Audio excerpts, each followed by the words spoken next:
Good morning, welcome to GrainTV. It's July 19th, 2012. I'm Logan Burgess. Joining me to my right is Brock Shimano. Well, Brock, this morning we did have export sales reported here. Let's take a look at what we saw. Kind of disappointing for corn and soybeans. As you can see, old crop sales of 32,000 metric tons out of corn. That's pretty weak here. The trade was expecting around 300 to 400,000 metric tons for corn there this week.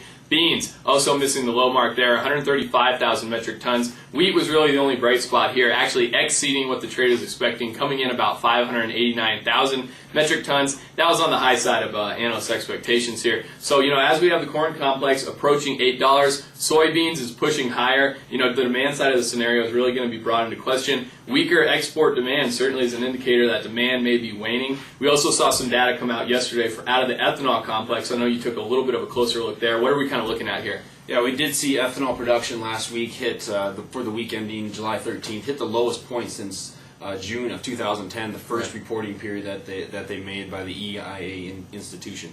As you can see, we're down 2.3% from last week, but a whopping 8.1% since last year. So that's starting to be very concerning across the country for ethanol production.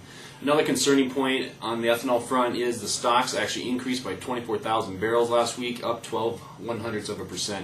So not a big change in the stocks, but we are starting to go from negative stock numbers actually adding to that stock numbers now. So that's going to be something we have to pay attention to moving forward.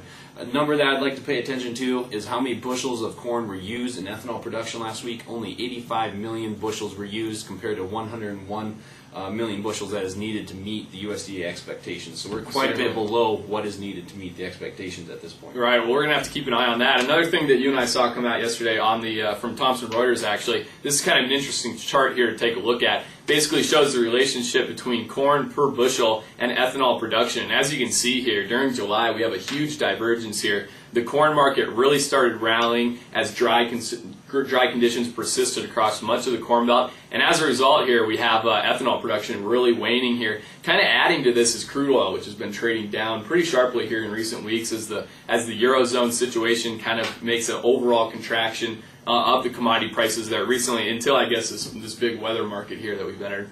But that's kind of an interesting stat to look at there. We'll certainly have to keep an eye on the demand side of the situation here moving forward.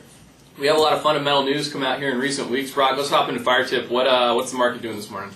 Yeah, as you can see here, corn is actually up 9.5 cents on the old crop. New crop is up 3 3/4. Soybeans up 40 cents on the old crop. New crop is up 28 3/4. Wheat in Chicago up 21 cents, and Kansas City wheat up 19 cents. Crude oil, take a look, up $2.17 this morning. Yeah, Brock, so it looks like the grains are taking a little bit of a rebound here. As you can see right now, we got that old crop corn trading above $8.